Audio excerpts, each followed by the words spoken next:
મહારાજની જય હો, મહારાજની જય. કેટલા સૈનિકો એક વાને જ્યાં માણસને રહી સભાગૃહમાં આવવાની રજા માંગે છે. આવા દો.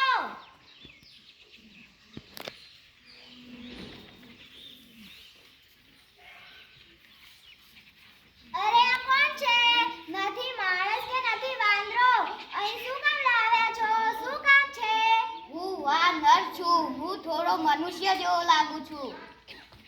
મહારાજ આ બહુ તોફાની છે. એ આપણને મળવાની જીદ કરતો અને કહેતો હતો એ પોતે દરિયા પારથી આવે છે એમ કહે છે.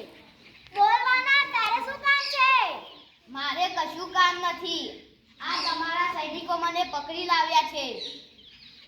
મહારાજ આ માણસે તો આખી અટોકાટીના છેદન મેદાન કરી નાખ્યું છે અને બધા ઝાડ પછી બધા ફળ ખાઈ ગયો. એટલું જ નહીં, કેટલાક ઝાડ તો મૂળમાંથી પણ ઉખાડી નાખ્યા છે.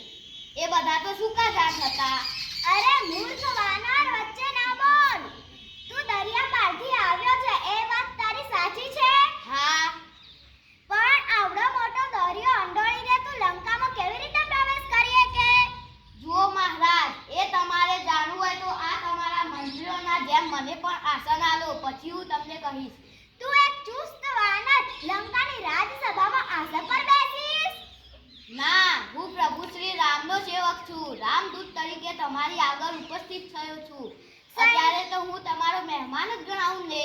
સૈનિકો, આ વાનરને હમણાં જ જેલમાં પૂરી કાઢો. ક્ષમા મહારાજ, પણ અન્ય રાજ્યમાંથી આવ્યા છે એટલે આપણા મહેમાન કહેવાય. એમને આપણે જેલમાં ન પૂરાય. હું આપણને વિનંતી કરું છું કે એમને પણ આસન પણ આપવું જોઈએ. બિલકુલ નહીં. એણે જે કહેવું હશે ઊભા ઊભા જ કરવું પડશે. પણ મહારાજ, પણ ને પણ આ મારી આજ્ઞા છે. એ ઊભો જ રહેશે. કઈ વાંધો નહીં, મને પણ આસન બનાવતા આવડે છે. સૈનિકો, તાત્કાલિક મારી આજ્ઞાનું પાલન કરો અને અભિમાની વાનરની પૂંછડી સળગાવી નાખો.